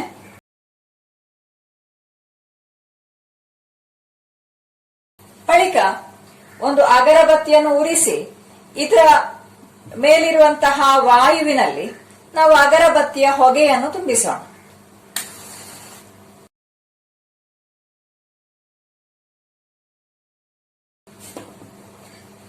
ನೋಡಿ, ಅಗರಬತ್ತಿಯ ಹೊಗೆಯನ್ನು ಇದರೊಳಗೆ ತುಂಬಿಸ್ತಾ ಇದ್ದೇನೆ. ನೋಡಿ, ಈ ಗಾಜಿನ ಬಾಕ್ಸಿನ ಅರ್ಧ ಭಾಗದಷ್ಟು ನೀರನ್ನು ತುಂಬಿಸಿ ಅದರ ಮೇಲ್ಭಾಗಕ್ಕೆ ಈಗ ಅಗರಬತ್ತಿಯ ಹೊಗೆಯನ್ನು ತುಂಬಿಸಿದ್ದೇನೆ. ಇನ್ನು ನಾವು ಇದರ ಕೆಳಭಾಗದಿಂದ, ಅಂದ್ರೆ ದ್ಯುತಿ ಸಾಂದ್ರತೆ ಹೆಚ್ಚಿರುವಂತಹ ನೀರಿನಿಂದ ದ್ಯುತಿ ಸಾಂದ್ರತೆ ಕಡಿಮೆ ಇರುವಂತಹ ವಾಯುವಿಗೆ ವಿವಿಧ ಪತನ ಕೋನಗಳಲ್ಲಿ ಬೆಳಕು ಪ್ರವೇಶಿಸುವಾಗ ಅದರ ವಕ್ರೀಭವನ ಕೋನ ಯಾವ ರೀತಿ ಬದಲಾಗ್ತದೆ ಎಂಬುದನ್ನು ಗಮನಿಸಿ. ಇಲ್ಲಿ ನೋಡಿ, ನಾನು ಇದರ ಕೆಳಭಾಗದಿಂದ ಲೇಸರ್ ಕಿರಣವನ್ನು ಹಾಯಿಸ್ತೇನೆ ವಿವಿಧ ಪತನ ಕೋನಗಳಲ್ಲಿ. ಗಮನಿಸಿ, ಇಲ್ಲಿ ನೋಡಿ, ನೀರಿನಿಂದ ವಾಯುವಿಗೆ ನಾನು ಲಂಬದ ಮೂಲಕ ಲೇಸರ್ ಕಿರಣವನ್ನು ಹಾಯಿಸ್ತಾ ಇದ್ದೇನೆ. ಅದು ಯಾವುದೇ ವಕ್ರೀಭವನಕ್ಕೆ ಒಳಗಾಗದೆ ನೇರವಾಗಿ ಮುಂದುವರಿಯುತ್ತದೆ ಅಲ್ವಾ? ಇನ್ನು ನಾನು ಪತನ ಕೋನವನ್ನು, ಲಂಬದಿಂದ ಬೆಳಕಿನ ಕಿರಣಕ್ಕೆ ಇರುವಂತಹ ಕೋನವಾಗಿದೆ ಪತನ ಕೋನ ಎಂಬುದು, ಆ ಕೋನವನ್ನು ಹೆಚ್ಚಿಸ್ತೇನೆ. ನೋಡಿ, ಪತನ ಕೋನ ಬದಲಾದಾಗ ವಕ್ರೀಭವನ ಕೋನವು ಹೆಚ್ಚಾಗ್ತದೆ. ನಾನು ಇನ್ನೂ ಹೆಚ್ಚಿಸ್ತೇನೆ. ನೋಡಿ, ಪತನ ಕೋನ ಹೆಚ್ಚಿಸಿದಾಗ ವಕ್ರೀಭವನ ಕೋನ ಮತ್ತು ಹೆಚ್ಚಾಯಿತು. ಇನ್ನಷ್ಟು ಪತನ ಕೋನ ಹೆಚ್ಚಿಸಿದಾಗ ನೋಡಿ, ವಕ್ರೀಭವನ ಕೋನ ಹೆಚ್ಚಾಗ್ತಾ ಇದೆ. ಮತ್ತು ನಾನು ಪತನ ಕೋನವನ್ನು ಹೆಚ್ಚಿಸ್ತಾ ಇದ್ದೇನೆ. ನೋಡಿ, ಈ ರೀತಿ ಹೆಚ್ಚಾಗಿ ಪತನ ಕೋನ ಒಂದು ನಿರ್ದಿಷ್ಟ ಕೋನಕ್ಕೆ ತಲುಪಿದಾಗ ನೋಡಿ, ನೀರಿನ ಮೇಲ್ಮೈಯ ಮೂಲಕ ಬೆಳಕು ಹಾದು ಹೋಗ್ತದೆ ಅಲ್ವಾ? ಅಂತ ಹೇಳಿದ್ರೆ ವಕ್ರೀಭವನ ಕೋನ 90 ಡಿಗ್ರಿ ಆಯಿತು ಅಂತ ಅರ್ಥ. ಇನ್ನು ಪತನ ಕೋನ ಈ ನಿರ್ದಿಷ್ಟ ಕೋನಕ್ಕಿಂತಲೂ ಹೆಚ್ಚಾದಾಗ ಗಮನಿಸಿ ಯಾವ ರೀತಿ ಆಗ್ತದೆ ಎಂಬುದನ್ನು. ಈಗ ನೋಡಿ, ಲೇಸರ್ ಕಿರಣ ವಕ್ರೀಭವನಕ್ಕೆ ಒಳಗಾಗದೆ ಅದೇ ಮಾಧ್ಯಮಕ್ಕೆ, ಅಂದರೆ ನೀರಿಗೆ ಪುನಃ ಪ್ರತಿಫಲಿಸಿ ಬರುವುದು ಕಾಣ್ತಿದೆಯಲ್ಲ, ಇದನ್ನು ಸಂಪೂರ್ಣ ಆಂತರಿಕ ಪ್ರತಿಫಲನ ಅಥವಾ ಟೋಟಲ್ ಇಂಟರ್ನಲ್ ರಿಫ್ಲೆಕ್ಷನ್ ಅಂತ ಹೇಳ್ತೇವೆ.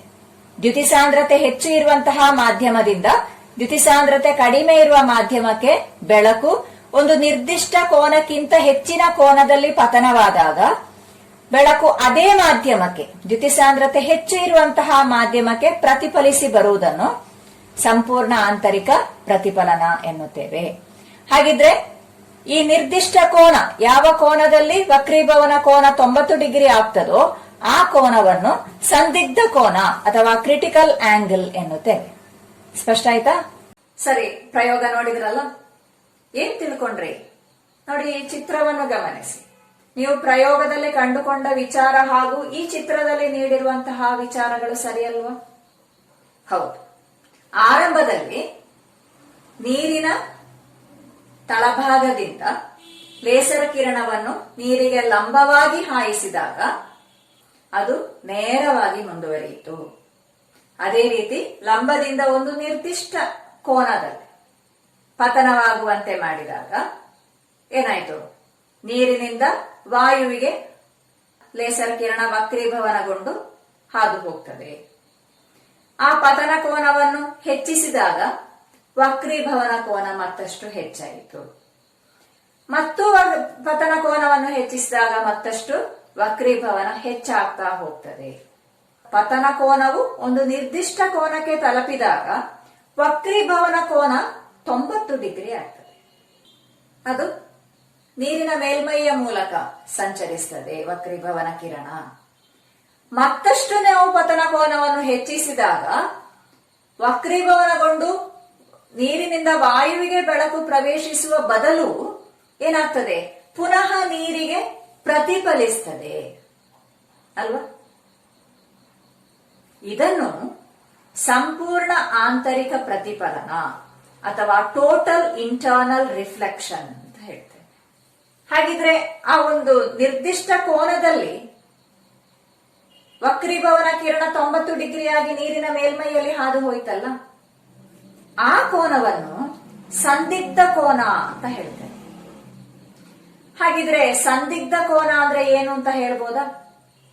ಹೌದು, ದ್ಯುತಿಸಾಂದ್ರತೆ ಹೆಚ್ಚು ಇರುವ ಮಾಧ್ಯಮದಿಂದ ದ್ಯುತಿಸಾಂದ್ರತೆ ಕಡಿಮೆ ಇರುವ ಮಾಧ್ಯಮಕ್ಕೆ ಬೆಳಕು ಹಾದು ಹೋಗುವಾಗ ವಕ್ರೀಭವನ ಕೋನವು 90 ಡಿಗ್ರಿ ಆಗುವ ಸಂದರ್ಭದಲ್ಲಿ ಇರುವಂತಹ ಪತನ ಕೋನವು ಸಂದಿಗ್ಧ ಕೋನವಾಗಿದೆ. ನೀರಿನ ಸಂದಿಗ್ಧ ಕೋನ ಎಂಬುದು 48.6 ಡಿಗ್ರಿ ಆಗಿದೆ.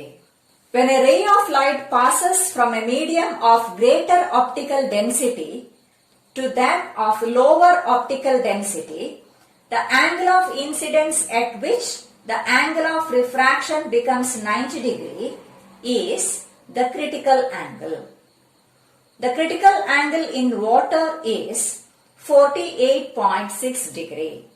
ಹಾಗಿದ್ರೆ ಸಂಪೂರ್ಣ ಆಂತರಿಕ ಪ್ರತಿಫಲನ ಅಂದ್ರೆ ಏನು ಅಂತ ಹೇಳ್ಬೋದಾ? ದ್ಯುತಿಸಾಂದ್ರತೆ ಹೆಚ್ಚು ಇರುವ ಮಾಧ್ಯಮದಿಂದ ದ್ಯುತಿಸಾಂದ್ರತೆ ಕಡಿಮೆ ಇರುವ ಮಾಧ್ಯಮಕ್ಕೆ ಸಂದಿಗ್ಧ ಕೋನಕ್ಕಿಂತ ಹೆಚ್ಚಿನ ಕೋನದಲ್ಲಿ ಬೆಳಕು ಪತನವಾದಾಗ ಬೆಳಕು ವಕ್ರೀಭವನಕ್ಕೆ ಒಳಗಾಗದೆ ಅದೇ ಮಾಧ್ಯಮಕ್ಕೆ ಪ್ರತಿಫಲಿಸಲ್ಪಡುವುದು. ಇದನ್ನು ಸಂಪೂರ್ಣ ಆಂತರಿಕ ಪ್ರತಿಫಲನ ಅಥವಾ ಟೋಟಲ್ ಇಂಟರ್ನಲ್ ರಿಫ್ಲೆಕ್ಷನ್ ಅಂತ ಹೇಳ್ತೇವೆ. When a ray of light passes from a medium of higher optical density to a medium of lower optical density at an angle of incidence greater than the critical angle, the ray is reflected back to the same medium without undergoing refraction. This phenomenon is known as total internal reflection. ಸ್ಪಷ್ಟ ಆಯ್ತಾ? ಇನ್ನೊಂದು ಸರಳವಾದ ಪ್ರಶ್ನೆಯನ್ನು ಗಮನಿಸಿ ನೋಡಿ. 5 ಚಿತ್ರಗಳನ್ನು ನೀಡಿದ್ದಾರೆ. ಈ ಚಿತ್ರಗಳಿಗೆ ಸಂಬಂಧಿಸಿ ಕೆಲವು ಪ್ರಶ್ನೆಗಳನ್ನು ನೀಡಿದ್ದಾರೆ. ಏನು ಪ್ರಶ್ನೆ ಗಮನಿಸಿ. ಸಂಪೂರ್ಣ ಆಂತರಿಕ ಪ್ರತಿಫಲನವನ್ನು ತೋರಿಸುವಂತಹ ಚಿತ್ರಗಳು ಯಾವುವು ಎಂಬುದಾಗಿದೆ ಮೊದಲನ ಪ್ರಶ್ನೆ. ಯಾವುದೆಲ್ಲ? ಹೌದು, ಎ ಮತ್ತು ಇ. ನೀರಿನ ಸಂದಿಗ್ಧ ಕೋನ ಎಂಬುದು 48.6 ಡಿಗ್ರಿ ಅಂತ ನಮಗೆ ಗೊತ್ತಿದೆ. ಹಾಗಿದ್ರೆ ಅದಕ್ಕಿಂತ ಹೆಚ್ಚಿನ ಕೋನದಲ್ಲಿ ನೀರಿನಿಂದ ವಾಯುವಿಗೆ ಪ್ರವೇಶಿಸಿದಾಗ ಟೋಟಲ್ ಇಂಟರ್ನಲ್ ರಿಫ್ಲೆಕ್ಷನ್ ಉಂಟಾಗ್ತದೆ. ಅದು 1ನೇ ಚಿತ್ರ ಆ ರೀತಿಯಲ್ಲಿ ಇದೆ ಅಲ್ವಾ? ಪತನ ಕೋನ ಎಷ್ಟಿದೆ? 55 ಡಿಗ್ರಿ ಇದೆ. ಬಿ ಎಂಬ ಚಿತ್ರ ಏನನ್ನು ಸೂಚಿಸ್ತದೆ? 48.6 ಡಿಗ್ರಿ ಎಂಬುದು ಅದರ ಸಂದಿಗ್ಧ ಕೋನ ಎಂಬುದನ್ನು ಸೂಚಿಸ್ತದೆ. ಕಾರಣ ವಕ್ರೀಭವನಗೊಂಡಂತಹ ಕಿರಣ ಸಮಾನಾಂತರವಾಗಿ ಹಾದು ಹೋಗ್ತದೆ. ಅದೇ ರೀತಿ ಚಿತ್ರ ಡಿ ಎಂಬುದೇನನ್ನು ಸೂಚಿಸ್ತದೆ ನೋಡಿ. ಗಾಜಿನಿಂದ ವಾಯುವಿಗೆ ಬೆಳಕು ಹಾದು ಹೋಗುವಾಗ ಏನಾಗ್ತದೆ? 42 ಡಿಗ್ರಿಯಲ್ಲಿ ವಕ್ರೀಭವನ ಕಿರಣವು ಗಾಜಿನ ಮೇಲ್ಮೈಯ ಮೂಲಕ ಹಾದು ಹೋಗ್ತದೆ. ಅಂದ್ರೆ ವಕ್ರೀಭವನ ಕೋನ 90 ಡಿಗ್ರಿ ಆಗಿದೆ. ಅಂದ್ರೆ ಗಾಜಿನ ಸಂದಿಗ್ಧ ಕೋನ ಎಂಬುದು 42 ಡಿಗ್ರಿ ಆಗಿದೆ ಅಲ್ವಾ? ಹಾಗಿದ್ರೆ 42 ಡಿಗ್ರಿಗಿಂತ ಹೆಚ್ಚಿನ ಕೋನದಲ್ಲಿ ಪತನವಾದ್ರೆ ಮಾತ್ರ ಏನುಂಟಾಗ್ಬೋದು? ಸಂಪೂರ್ಣ ಆಂತರಿಕ ಪ್ರತಿಫಲನ ಉಂಟಾಗಬಹುದು. ಕೊನೆಯ ಇ ಎಂಬ ಚಿತ್ರ ಗಮನಿಸಿ. ಅಲ್ಲಿ 42 ಡಿಗ್ರಿಗಿಂತ ಹೆಚ್ಚಿನ ಕೋನದಲ್ಲಿ ಪತನವಾಗಿದೆ ಅಲ್ವಾ? 45 ಡಿಗ್ರಿಯಲ್ಲಿ ಪತನವಾಗಿದೆ. ಆಗ ಅಲ್ಲಿ ಏನುಂಟಾಯಿತು? ಸಂಪೂರ್ಣ ಆಂತರಿಕ ಪ್ರತಿಫಲನ ಉಂಟಾಯಿತು ಅಲ್ವಾ? ಹಾಗಿದ್ರೆ ಎ ಮತ್ತು ಇ ಎಂಬುದು ಸರಿಯಾದ ಉತ್ತರ. 2ನೇ ಪ್ರಶ್ನೆ, ಗಾಜಿನ ಸಂದಿಗ್ಧ ಕೋನ ಎಷ್ಟು ಅಂತ ಕೇಳಿದ್ದಾರೆ. ನಾವೀಗಾಗಲೇ ನೋಡಿದೆವು, ಗಾಜಿನ ಸಂದಿಗ್ಧ ಕೋನ 42 ಡಿಗ್ರಿ. 3ನೇ ಪ್ರಶ್ನೆ ನೋಡಿ. ನೀರಿನಿಂದ 45 ಡಿಗ್ರಿ ಕೋನದಲ್ಲಿ ಪತನವಾಗುವಂತಹ ಕಿರಣಕ್ಕೆ ಸಂಪೂರ್ಣ ಆಂತರಿಕ ಪ್ರತಿಫಲನ ಉಂಟಾಗಬಹುದಾ ಅಂತ ಕೇಳಿದ್ದಾರೆ. ಉಂಟಾಗಬಹುದಾ? ಇಲ್ಲ. ಯಾಕೆ? ನೀರಿನ ಸಂದಿಗ್ಧ ಕೋನ ಎಂಬುದು 48.6 ಡಿಗ್ರಿ ಆಗಿದೆ. ಅದಕ್ಕಿಂತ ಹೆಚ್ಚಿನ ಕೋನದಲ್ಲಿ ಪತನವಾದ್ರೆ ಮಾತ್ರ ಸಂಪೂರ್ಣ ಆಂತರಿಕ ಪ್ರತಿಫಲನ ಉಂಟಾಗ್ತದೆ ಅಲ್ವಾ. ಹಾಗಿದ್ರೆ ಸಂಪೂರ್ಣ ಆಂತರಿಕ ಪ್ರತಿಫಲನ ಅಂದ್ರೆ ಏನು ಅಂತ ಸ್ಪಷ್ಟ ಆಯ್ತಲ್ಲ. ನಾವು ಆಗ ನೋಡಿದಂತಹ ಒಂದು ಉದಾಹರಣೆ, ಅಕ್ವೇರಿಯಂನ ತಳಭಾಗ ನಮ್ಗೆ ಮೇಲೆ ಕಂಡ ಹಾಗೆ ತೋರಿದ್ದು ಯಾಕಾಗಿರ್ಬೋದು? ಸಂಪೂರ್ಣ ಆಂತರಿಕ ಪ್ರತಿಫಲನ ಉಂಟಾದದ್ದಾಗಿರ್ಬೋದು ಅಲ್ವಾ. ಹಾಗಿದ್ರೆ ಈ ಸಂಪೂರ್ಣ ಆಂತರಿಕ ಪ್ರತಿಫಲನದ ಪ್ರಯೋಜನಗಳೇನು ಗೊತ್ತಿದೆಯಾ? ಹೌದು, ಸಂಪೂರ್ಣ ಆಂತರಿಕ ಪ್ರತಿಫಲನವನ್ನು ಉಪಯೋಗಿಸಿ ಕಾರ್ಯವೆಸಗುವಂತಹ ಒಂದು ವಸ್ತು ಎಂಬುದು ಆಪ್ಟಿಕಲ್ ಫೈಬರ್ಗಳಾಗಿವೆ. ಆಪ್ಟಿಕಲ್ ಫೈಬರ್ಗಳ ಪ್ರತ್ಯೇಕತೆ ಎಂಬುದು ಆಪ್ಟಿಕಲ್ ಫೈಬರ್ನ ಮೂಲಕ ಬೆಳಕು ಈ ಚಿತ್ರದಲ್ಲಿ ತೋರಿಸಿದ ಹಾಗೆ ಪ್ರತಿಯೊಂದು ಸಂದರ್ಭದಲ್ಲಿಯೂ ಟೋಟಲ್ ಇಂಟರ್ನಲ್ ರಿಫ್ರಾಕ್ಷನ್ ಸಂಪೂರ್ಣ ಆಂತರಿಕ ಪ್ರತಿಫಲನಕ್ಕೆ ಒಳಗಾಗಿ ಸಂಚರಿಸುತ್ತದೆ. ಆಗ ಅಲ್ಲಿ ಚೈತನ್ಯ ನಷ್ಟ ಉಂಟಾಗುವುದಿಲ್ಲ. ಚೈತನ್ಯ ನಷ್ಟ ಬಹಳ ಬಹಳ ಕಡಿಮೆ ಎಂಬುದು ಇದರ ಒಂದು ಪ್ರತ್ಯೇಕತೆಯಾಗಿದೆ. ಈ ಆಪ್ಟಿಕಲ್ ಫೈಬರ್ ಆರಂಭದಲ್ಲಿ ವೈದ್ಯಕೀಯ ಕ್ಷೇತ್ರಗಳಲ್ಲಿ ಉಪಯೋಗಿಸ್ತಾ ಇದ್ರು, ಪ್ರಧಾನವಾಗಿ ಎಂಡೋಸ್ಕೋಪ್ಗಳಲ್ಲಿ. ಇದನ್ನು ರೋಗವನ್ನು ಪತ್ತೆ ಹಚ್ಚುವುದಕ್ಕಾಗಿಯೂ ರೋಗ ಗುಣಪಡಿಸುವುದಕ್ಕಾಗಿ ನೀಡಿದಂತಹ ಔಷಧಿಗಳ ವರ್ತನೆಯನ್ನು ತಿಳಿಯುವುದಕ್ಕಾಗಿಯೂ ಹಾಗೆ ಹಲವಾರು ಸಂದರ್ಭದಲ್ಲಿ ಉಪಯೋಗಿಸ್ತೇವೆ. ಅದಕ್ಕಿಂತ ಹೆಚ್ಚಾಗಿ ನಾವೀಗ ಉಪಯೋಗಿಸ್ತಾ ಇರುವಂತದ್ದು ವಾರ್ತಾ ವಿನಿಮಯ ಕ್ಷೇತ್ರದಲ್ಲಿ, ಟೆಲಿಕಮ್ಯುನಿಕೇಶನ್ ಫೀಲ್ಡ್ನಲ್ಲಿ. ಏನು ವಾರ್ತಾ ವಿನಿಮಯ ಕ್ಷೇತ್ರದಲ್ಲಿ? ಹೌದು, ನಮ್ಮ ಟೆಲಿಫೋನ್ ಕೇಬಲ್ಗಳಲ್ಲಿ ಈಗ ನಾವು ಆಪ್ಟಿಕಲ್ ಫೈಬರ್ಗಳನ್ನು ಉಪಯೋಗಿಸ್ತೇವೆ. ಅದರ ಚಿತ್ರಗಳನ್ನು ಗಮನಿಸಿ. ಅದರ ಪ್ರತ್ಯೇಕತೆ ಏನು ಅಂತ ಹೇಳಿದ್ರೆ, ಹಲವು ಆವರ್ತಾಂಕ ಇರುವಂತಹ ಸಿಗ್ನಲ್ಗಳನ್ನು ಏಕಕಾಲಕ್ಕೆ ಅದರ ಮೂಲಕ ಕಳುಹಿಸಲಿಕ್ಕೆ ಸಾಧ್ಯ ಆಗ್ತದೆ. ಅದೇ ರೀತಿ ಆ ರೀತಿ ಕಳುಹಿಸುವಾಗ ಅದರ ತೀವ್ರತೆಗೆ ಯಾವುದೇ ನಷ್ಟ ಉಂಟಾಗುವುದಿಲ್ಲ. ಆಗ ತೀವ್ರತೆ ಕಡಿಮೆಯಾಗದೆ ಹಲವು ಆವರ್ತಾಂಕ ಇರುವಂತಹ ಸಿಗ್ನಲ್ಗಳನ್ನು ಏಕಕಾಲಕ್ಕೆ ಒಂದು ಕೇಬಲ್ನ ಮೂಲಕ ಕಳುಹಿಸಲಿಕ್ಕೆ ಸಾಧ್ಯ ಆಗ್ತದೆ ಎಂಬುದು ಈ ಆಪ್ಟಿಕಲ್ ಫೈಬರ್ ಬಹಳ ಒಂದು ದೊಡ್ಡ ಹಿರಿಮೆ ಅಂತ ಹೇಳ್ಬೋದು. ಅದೇ ರೀತಿ ಬೆಳಕಿನ ವೇಗದಲ್ಲಿಯೇ ನಮಗೆ ಈ ಸಿಗ್ನಲ್ಗಳನ್ನು ಪ್ರಸಾರ ಮಾಡಲಿಕ್ಕೆ ಸಾಧ್ಯ ಆಗ್ತದೆ ಎಂಬುದು ಅದರ ಮತ್ತೊಂದು ಪ್ರಯೋಜನ ಆಗಿದೆ. ಈ ಎರಡೂ ಕಾರಣಗಳಿಂದಾಗಿ ವಾರ್ತಾ ವಿನಿಮಯ ಕ್ಷೇತ್ರದಲ್ಲಿ ಇಂದು ಧಾರಾಳವಾಗಿ ಉಪಯೋಗಿಸ್ತಾ ಇರುವಂತದ್ದು ಆಪ್ಟಿಕಲ್ ಫೈಬರ್ಗಳಾಗಿವೆ. ನಾವೀಗ ಸಂಪೂರ್ಣ ಆಂತರಿಕ ಪ್ರತಿಫಲನ ಆಪ್ಟಿಕಲ್ ಫೈಬರ್ಗಳು ಏನು ಅಂತ ತಿಳ್ಕೊಂಡೆವು. ಅದಕ್ಕೊಂದು ಸರಳವಾದಂತಹ ಒಂದು ಚಟುವಟಿಕೆ ಗಮನಿಸಿ. ಒಂದು ಮಿನರಲ್ ವಾಟರ್ನ ಬಾಟಲಿಗೆ ರಂಧ್ರವನ್ನು ಮಾಡಿ ಅದರ ಮೂಲಕ ನೀರನ್ನು ಹೊರ ಚೆಲ್ಲುವಂತೆ ಮಾಡಿದಾಗ ಸರಳ ರೇಖೆಯಲ್ಲಿ ಸಂಚರಿಸಬೇಕಾಗಿದ್ದಂತಹ ಲೇಸರ್ ಕಿರಣ ನೋಡಿ ಯಾವ ರೀತಿ ಬಾಗುತ್ತಾ ಇದೆ ಅಂತ ನೋಡಿ. ಕಾರಣ ಏನು? ನೀರು ಒಂದು ಆಪ್ಟಿಕಲ್ ಫೈಬರ್ ಆಗಿ ವರ್ತಿಸಿದೆ. ಆಪ್ಟಿಕಲ್ ಫೈಬರ್ ಅಂದ್ರೆ ಆಪ್ಟಿಕಲ್ ಫೈಬರ್ನ ಮೂಲಕ ಬೆಳಕು ಯಾವ ರೀತಿ ಸಂಚರಿಸ್ತದೆ? ಟೋಟಲ್ ಇಂಟರ್ನಲ್ ರಿಫ್ಲೆಕ್ಷನ್ ಆಗಿ ಸಂಚರಿಸ್ತದೆ. ಹಾಗಿದ್ರೆ ಒಂದು ಮ್ಯಾಜಿಕ್ ಅಂತ ಹೇಳ್ಬೋದು. ನೋಡಿ, ಒಂದು ವಿಡಿಯೋವನ್ನು ಗಮನಿಸಿ.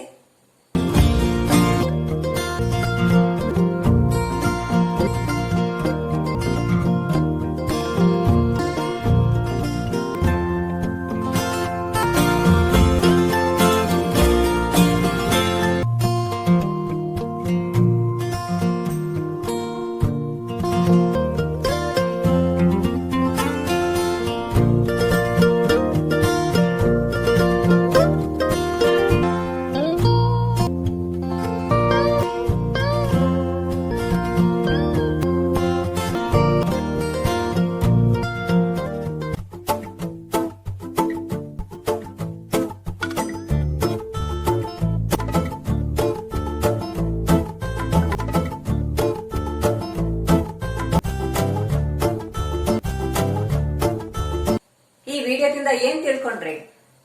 ಹೌದು, ಒಂದು ಪಾರದರ್ಶಕ ಮಾಧ್ಯಮದಲ್ಲಿ ಇನ್ನೊಂದು ಪಾರದರ್ಶಕ ಮಾಧ್ಯಮವನ್ನು ಇರಿಸಿದಾಗ ಎರಡೂ ಮಾಧ್ಯಮಗಳ ವಕ್ರೀಭವನ ಸ್ಥಿರಾಂಕ ಸಮಾನವಾದರೆ ನಮಗೆ ಆ ಎರಡು ವಸ್ತುಗಳನ್ನು ಪ್ರತ್ಯೇಕಿಸಿ ತಿಳಿಲಿಕ್ಕೆ ಸಾಧ್ಯ ಇಲ್ಲ.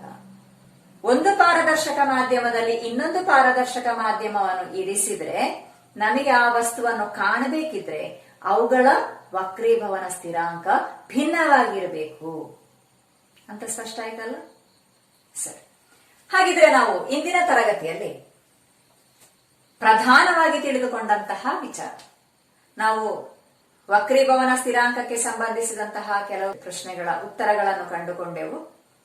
ಆ ಬಳಿಕ ವಕ್ರೀಭವನಕ್ಕೆ ಮತ್ತಷ್ಟು ಹೆಚ್ಚಿನ ಉದಾಹರಣೆಗಳನ್ನು ನೋಡಿದೆವು. ಆ ಬಳಿಕ ನಾವು ನೋಡಿದಂತಹ ಪ್ರಧಾನವಾದಂತಹ ವಿಚಾರ ಎಂಬುದು ಸಂಪೂರ್ಣ ಆಂತರಿಕ ಪ್ರತಿಫಲನ ಅಥವಾ ಟೋಟಲ್ ಇಂಟರ್ನಲ್ ರಿಫ್ಲೆಕ್ಷನ್ ಅಲ್ವಾ? ಹಾಗಿದ್ರೆ ನಾವೀಗ ತಿಳಿದುಕೊಂಡಂತಹ ವಿಚಾರಕ್ಕೆ ಸಂಬಂಧಿಸಿ ಒಂದು ಪ್ರಶ್ನೆಯನ್ನು ನೀಡಲ. ನಿಮ್ಮ ಟೆಕ್ಸ್ಟ್ ಬುಕ್ಕಿನಲ್ಲಿರುವಂತಹ ಮುಂದುವರಿದ ಚಟುವಟಿಕೆಗಳು ಅಥವಾ ಎಕ್ಸ್ಟೆಂಡೆಡ್ ಆಕ್ಟಿವಿಟೀಸ್ ಎಂಬುದರಲ್ಲಿ 2ನೇ ಪ್ರಶ್ನೆಯ ಉತ್ತರವನ್ನು ನೀವು ಕಂಡುಹಿಡಿತೀರಲ್ಲ? ನೋಡಿ, ಗಮನಿಸಿ 2ನೇ ಪ್ರಶ್ನೆಯನ್ನು. ಅದೇ ರೀತಿ 3ನೇ ಪ್ರಶ್ನೆಯ ಕಾರಣವನ್ನು ನಿಮಗೆ ಹೇಳ್ಬೋದಲ್ಲ? ಸರಿ. ಹಾಗಿದ್ರೆ ಮುಂದಿನ ತರಗತಿಯಲ್ಲಿ ಭೇಟಿಯಾಗೋಣ. Thank you.